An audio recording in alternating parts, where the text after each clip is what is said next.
Hello friends, नमस्कार। स्वागत है मेरे चैनल इन्वेस्टमेंट योगी पर। फ्रेंड्स, अगर आप चैनल पर नए हैं तो इस चैनल को सब्सक्राइब करिए, बेल आइकन दबाइए और उसके बाद नोटिफिकेशन में ऑल का बटन जरूर दबाइए ताकि आपको मेरे नए नए वीडियोस के नोटिफिकेशन हमेशा मिलते रहें। तो आइए इस वीडियो को शुरू करते हैं। फ्रेंड्स, आईपीओ मार्केट में एक ऐसी कंपनी दस्तक देने जा रही है जो कि फाइनेंशियल सेक्टर में सर्विसेज प्रोवाइड करती है और इस कंपनी पर कंप्लीट एनालिसिस करेंगे। कंपनी का नाम है radiant cash management services. Radiant cash management services जो आईपीओ लेकर के आई है उस पर जानेंगे कि इस आईपीओ को अप्लाई करना चाहिए, कंपनी कैसी है, क्या करना चाहिए, अप्लाई या अवॉइड।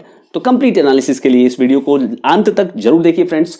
और अगर आप इस चैनल पर नए हैं तो चैनल को सब्सक्राइब जरूर करिए क्योंकि आपको आईपीओ और शेयर बाजार के लेटेस्ट हैपनिंग इस चैनल पर मिलते रहते हैं। तो चलिए इस वीडियो को शुरू करते हैं। तो friends, radiant cash management services क्या करती है, आइए इसके बिजनेस को समझते हैं। रेडिएंट कैश मैनेजमेंट सर्विसेज जो है मार्केट लीडर है in retail cash management services for banks, financial institutions and organised retail and e commerce companies. Basically क्या होता है कि कैश को एक जगह से दूसरी जगह, जैसे हम लोग पैसा निकालते हैं एटीएम में, तो एटीएम में पैसा जो निकालते हैं तो उसको भरना, उसको एक बैंक के ब्रांचेस से पैसे को एक जगह से दूसरी जगह लेकर के जाना, ये सारी सुविधाएं। और केवल बैंक की ही बात नहीं है, बाकी फाइनेंशियल इंस्टीट्यूशंस जैसे एनबीएफसीज हो गई, तो एनबीएफसीज के पास भी पैसा है, तो मान लीजिए कि गोल्ड लोन वगैरह देने के लिए है तो पैसा इधर से उधर लेके आना। ई कॉमर्स कंपनियों के पास भी पैसा होता है। सबके कैश का मैनेजमेंट ये कंपनी कर रही है, यानी कि केवल बैंक और फाइनेंशियल इंस्टीट्यूशंस पर ही नहीं है, ऑर्गेनाइज्ड रिटेल और ई कॉमर्स दोनों। यहां देखिए दो एक्स्ट्रा ऐसे सेक्टर हैं जो कि ग्रो करते रहेंगे along with financial services। अब ये करते क्या है, स्पेसिफिकली क्या करते हैं, तो cash, cheque, DDS, pickup and delivery service. As I said कि कैश का, और तो यहाँ पे चेक भी है एक दूसरी सर्विस, तो ये भी पिकअप सर्विस ये प्रोवाइड करते हैं। उसके अलावा cash processing such as sorting for good and soiled currencies, जैसे पैसा जमा हुआ बैंकों में तो उसमें अच्छा नोट और सॉइल्ड नोट यानी कि खराब नोट जो हो गया उसको छाटना, निकालना, और क्वाइन वगैरह जो भी हैं तो नोट और क्वाइंस उसको निकालना, और इस तरह की सर्विस में भी ये इंगेज रहते हैं बैंकों के साथ। अब इसके अलावा क्या है कि overnight vaulting services for bulk cash. अगर आपको कैश चाहिए, एटीएम कार्ड की डिलीवरी हो गई, कैसेट्स जो एटीएम में लगे होते हैं उसका मैनेजमेंट, जिसमें से कि हम लोग पैसा निकालते हैं, तो कैसेट होते हैं जो पैसे होते हैं ना, तो जैसे 200 का नोट है, 500 का नोट है या 2000 का नोट है, तो सबके कैसेट्स होते हैं, तो कैसेट्स में पैसे लगे होते हैं, तो वो सर्विस भी ये कंपनी प्रोवाइड करती है। यानी एटीएम सर्विसेज होल आपको ये प्रोवाइड करती है। हैंडलिंग ऑफ पिन मेलर्स, जो पिन आपको मिलता है आपके घर पे, तो पिन को डिलीवर करने की जिम्मेदारी, चेकबुक को डिलीवर करने की जिम्मेदारी, ड्राफ्ट को डिलीवर करने की जिम्मेदारी। स्ट्रांग रूम हर बैंक में होता है, तो आरबीआई के हिसाब से जो स्ट्रांग रूम होता है उसका प्रोटेक्शन और सिक्योरिटी की जिम्मेदारी ये कंपनी पूरी तरह से यहाँ पर हाजिर है। अब बात करते हैं business of management of electronic online and mobile financial, यानी कि मोबाइल में जो हम बैंकिंग करते हैं और फाइनेंशियल ट्रांजेक्शन्स करते हैं और कैश ट्रांजेक्शन करते हैं, तो वहां पर भी ये कंपनी है। इसके अलावा cash management under business process outsourcing, जो भी कंपनी चाहे तो अपना, अगर यहां पर कैश मैनेजमेंट के लिए इनको आउटसोर्स कर सकती है, तो यहां पर ये वो सर्विस भी प्रोवाइड करते हैं। मतलब केवल बैंक और फाइनेंशियल इंस्टीट्यूशंस ही नहीं है, तो जो भी लोग अगर कैश मैनेजमेंट, कोई भी कंपनी छोटी बड़ी हो गई, वो कैश मैनेजमेंट सर्विस प्रोवाइड करना चाहते हैं, तो यहां पर ये कंपनी आपको ये सर्विस देती हुई नजर आती है। अब ये कंपनी क्या क्लेम कर रही है, क्लेम पर देखते हैं। ये कंपनी का statement, one of the largest players in the RCM यानी कि रिटेल कैश मैनेजमेंट सेगमेंट में है in terms of network locations of touch points. मतलब जहां पर पूरे इंडिया में ये काम कर रहे हैं उसके हिसाब से ये कह रहे हैं कि हम जो टच पॉइंट है, जो पिन कोड्स हम कवर करते हैं, तो वो उस हिसाब से हम वन ऑफ द लार्जेस्ट है, यानी कि radiant cash management largest company के अंदर आने के लिए क्लेम कर रही है। तो उसके हिसाब से ये जो क्लेम कर रहे हैं उसके हिसाब से ये कह रहे हैं कि 13,044 पिन कोड में भारत भर में ये काम कर रहे हैं, जिसमें कि 55,513 टच पॉइंट्स में सर्विस दे रहे हैं, जो कि इनका फैला हुआ है पूरे देश के 5,388 लोकेशन। और ये डेटा है 31 जुलाई 2022 का। तो ये पूरा बिजनेस मॉडल इनका है। क्लाइंट्स के नाम ये गिना रहे हैं, और वो है axis bank, city bank, डॉचे bank, HDFC bank, ICICI bank, तो बड़े बड़े क्लाइंट्स हैं इनके। Kotak Mahindra bank, standard chartered bank, state bank of India, the Hong Kong and Shanghai corporation bank यानी कि HSBC बैंक जो हम लोग पॉपुलरली जानते हैं, और यस बैंक। तो ये सारी बैंक्स जो हैं इनके क्लाइंट्स हैं। अब फ्रेंड्स, बिजनेस मॉडल हम लोगों ने समझ लिया। अब बात करते हैं कि कंपनी का फाइनेंशियल्स क्या है, कंपनी कितनी दमदार है अपने आंकड़ों में, अपने बैलेंस शीट में। तो अभी बात करते हैं ईपीएस की। तो ईपीएस साल 2019-20 के लिए अगर आप देखें तो 3 रुपया 20 पैसा, 19-20 के बाद 20-21 में 3 रुपया 60 पैसा, यानी कि 40 पैसा का यहां पर वृद्धि आपको होता हुआ नजर आया। फिर उसके बाद ईपीएस थोड़ा सा और बढ़ता है 0.17, तो ये 2021-22 में 3 रुपया 77 पैसा हो जाता है। फ्रेंड्स, नेक्स्ट डेटा है रिटर्न ऑन नेटवर्थ का। रिटर्न ऑन नेटवर्थ 2019-20 वर्ष में 30%, और उसके बाद ये थोड़ा सा गिरता हुआ नजर आया 2020-21 में 25.52%, और उसके बाद थोड़ा सा आपको यहां पर उठता हुआ नजर आया 27.34% 2021-22 में। तो एक स्टेबल जो रेंज है रिटर्न ऑन नेटवर्थ की वो बनी हुई है। टोटल एसेट्स की बात करें फ्रेंड्स, बहुत छोटी सी कंपनी है। 2018-19 में 141 करोड़, 2019-20 में 157 करोड़, 2020-21 में 162 करोड़, 2021-22 में 190 करोड़, और अभी जून क्वार्टर जो अभी बीता 2022 में 203 करोड़। तो टोटल एसेट्स में 203 करोड़ का बुक वैल्यू का ये कंपनी है। तो एकदम छोटी सी कंपनी यहां पे आपको ये लिस्ट होते हुए नजर आएगी। टोटल रेवेन्यू की बात करें तो 223 करोड़ 2018-19, 2019-20 वर्ष में 251 करोड़ 78 लाख।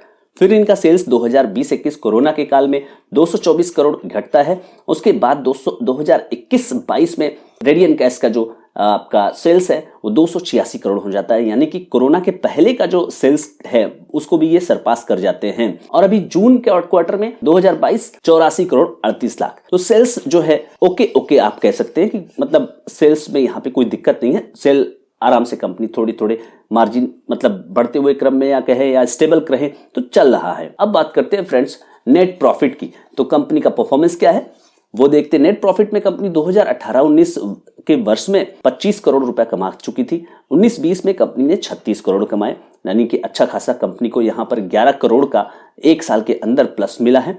फिर उसके बाद कंपनी का प्रॉफिट घटता है 4 करोड़ के आसपास, कंपनी का प्रॉफिट माइनस हो जाता है 2020-21 में, और उसके बाद फिर से यहाँ पे कंपनी ने रिकवरी दिखाई और 2021-22 में 38 करोड़ 21 लाख। जून के क्वार्टर की बात करें तो 15 करोड़ 32 लाख। तो कंपनी का प्रॉफिटेबिलिटी भी है, कंपनी अच्छा प्रॉफिट यहाँ पे आपको डिलीवर करके स्टेबल तरीके से दे रही है। नेटवर्थ की बात करें फ्रेंड्स तो कंपनी का जो नेटवर्थ है 2018-19 में वो है 105 करोड़ 72 लाख, 2019-20 में 119 करोड़ 57 लाख, 2020-21 में 127 करोड़ 10 लाख, 2021-22 के वित्त वर्ष में 139 करोड़ 76 लाख, और अभी जून के क्वार्टर में 2022 में 155 करोड़ 19 लाख। तो यानी कि नेटवर्थ कंपनी का इंप्रूव होता हुआ आपको स्टेबल तरीके से, एक बहुत तेजी गति नहीं है लेकिन ठीक है कंपनी ग्रो कर रही है नेटवर्थ के टर्म्स में। टोटल बोरोइंग्स की फ्रेंड्स बात करें तो कंपनी बोरोइंग्स में भी यहाँ पर धीरे धीरे बढ़ा रही है। अगर आप देखें 2018-19 में कंपनी के बैलेंस शीट में 17 करोड़ 73 लाख रुपए की बोरोइंग्स थी, जो बढ़कर 2019-20 में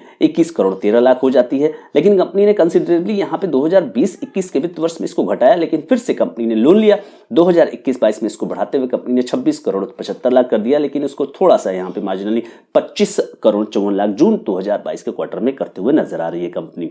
फ्रेंड्स बात करते हैं पीई रेशियो की, किस प्राइस मल्टीपल पर ये शेयर इशू किया गया है। तो अपर प्राइस बैंड टू ईपीएस में 2021 के 22 के वित्त वर्ष के हिसाब से कंपनी ने 26 रुपए 26 पैसे के हिसाब से यहाँ पर पी मल्टीपल पर इस अपने आईपीओ को बाजार में लेकर के आई है। पर प्राइस बैंड और बुक वैल्यू की बात करें तो यहाँ पर जो बुक वैल्यू जो यहाँ पर है अपर प्राइस बैंड से बुक वैल्यू का कंपैरिजन करेंगे तो उसका जो रेशियो है वो है 7.17। फ्रेंड्स ये जो इशू है वो फ्रेश इशू के रूप में भी है और ओएफएस के रूप में भी है। फ्रेश इशू जो कि पैसा कंपनी के पास जाने वाला है वो है 60 करोड़, और ओएफएस यानी कि जो पैसा प्रमोटर लेके अपने पास जाएंगे वो है 327 करोड़ 94 लाख। तो टोटल जो इशू है वो 387 करोड़ 94 लाख रुपए का है। छोटा सा प्यारा सा आईपीओ है, और प्रमोटर्स इसके हैं कर्नल डेविड देवा सहायम और डॉक्टर रेणुका डेविड। तो ये दो आपको प्रमोटर यहाँ पे दिख रहे हैं।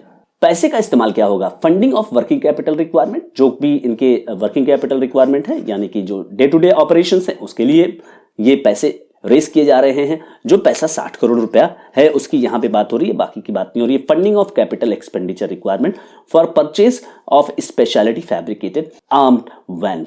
जो वैन्स हम लोग देखते हैं जो पैसा इधर से उधर करते हैं, तो ये वैन्स वगैरह भी खरीदेंगे उसमें से।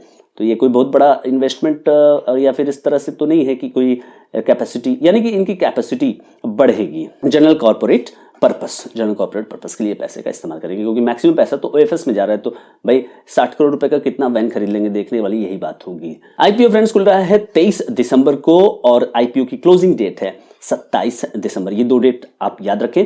फेस वैल्यू आईपीओ की है, शेयर की है 1 रुपए और आईपीओ का जो प्राइस बैंड है वो है 94 रुपए से 99 रुपए के बीच में। एप्लीकेशन की जो मिनिमम साइज जो आपका रिटेल कैटेगरी के लिए है वो है 1 लॉट के लिए 150 शेयरों के लिए 14,850 और मैक्सिमम रिटेल साइज में आप आएंगे 13 लॉट के लिए 1950 शेयरों के लिए 1,93,050। मैक्सिमम जो आपका जो एचएनआई कैटेगरी है, एचएनआई कैटेगरी में 14 लॉट के लिए 2100 शेयरों के लिए आपको लगाने होंगे 2,07,900 रुपए और एचएनआई कैटेगरी में मैक्सिमम जो आपका है वो 68 लॉट के लिए 10,200 शेयरों के लिए 10,09,800 रुपए आपको लगाने होंगे। पीओ फ्रेंड्स ऑफर किया जा रहा है क्यूएबी कैटेगरी में 50%, एनआईआई कैटेगरी में 15% और आरआई कैटेगरी में यानी रिटेल कैटेगरी में 35%। आईपीओ के इस कंपनी के रेडियंट कैश मैनेजमेंट के जो कॉम्पिटिटर्स हैं वो एसआईएस लिमिटेड 17 रुपए के पीई मल्टीपल पर है और सीएमएस इन्फो ये 21 रुपए के पीई मल्टीपल पर अभी अवेलेबल है। क्या करना चाहिए फ्रेंड्स, अगर बिजनेस की बात करें तो बिजनेस कंपनी का इंटैक्ट है।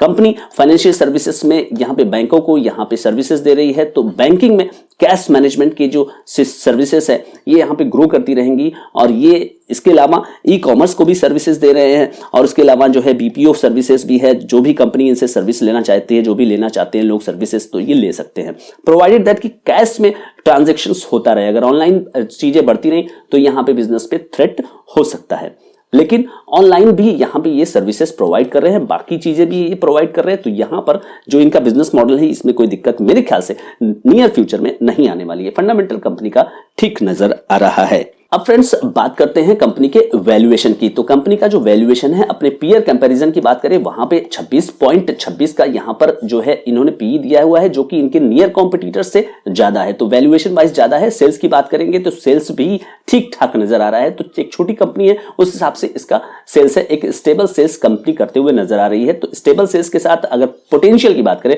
तो पोटेंशियल हो सकता है कि कंपनी बाद में ग्रो कर जाए। तो फ्रेंड्स क्या करना चाहिए, तो सबसे पहली चीज जो हम लोगों को यहां देखनी है कि लिस्टिंग गेन क्या हो सकता है। आईपीओ की साइज छोटी है, लेकिन नेगेटिव पक्ष आप देखिए कि ओएफएस यहां पे मैक्सिमम जो पॉइंट है ओएफएस कंपनी के पास जा रहा है केवल 60 करोड़ रुपए।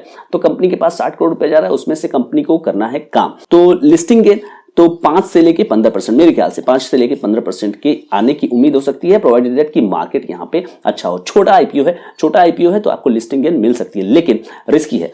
यहां पर ये पॉइंट आपको ये ध्यान में रखना पड़ेगा। दूसरा फ्रेंड्स कि long term gain, long term के लिए क्या स्टॉक को रखना चाहिए। बिल्कुल ये कंपनी ठीक नजर आती है, कंपनी का फंडामेंटल भी ठीक है, तो लॉन्ग टर्म के लिए आप इसको रख सकते हैं, लेकिन आपको वेट करना चाहिए और इसके और भी प्राइजेस मान लीजिए इन फ्यूचर आपको नीचे नजर आते हैं तो वहां पर आप एक मूव ले सकते हैं। तो बाकी आप समझदार हैं। ये आईपीओ के बारे में फ्रेंड्स, इस आईपीओ के बारे में जो डिटेल एनालिसिस की गई है, आई होप कि आप लोगों को इसके बारे में कंप्लीट जो डिटेल है, बिजनेस एनालिसिस वगैरह सब कुछ और क्या करना चाहिए और क्या नहीं करना चाहिए आपको समझ आ गया होगा। तो आप अभी वेट करिए लिस्टिंग गेन के लिए, खास करके दूसरे और तीसरे दिन कंपनी के शेयरों की डिमांड को देखिए, उसके बाद कोई फैसला लीजिए। इस आईपीओ के बारे में जो भी मैंने इंफॉर्मेशन दी ये एक एजुकेशनल पर्पस से मैंने आपको बताया है। कोई भी एक्शन करने के पहले अपने फाइनेंशियल एडवाइजर से जरूर संपर्क करें। Thank you so much friends. I hope ये वीडियो आपको अच्छा लगा होगा। अगर ये वीडियो आपको अच्छा लगा तो इसको लाइक करिए, कमेंट करिए और इस वीडियो को ज्यादा से ज्यादा लोगों तक शेयर करना ना भूलिए। Thank you so much friends.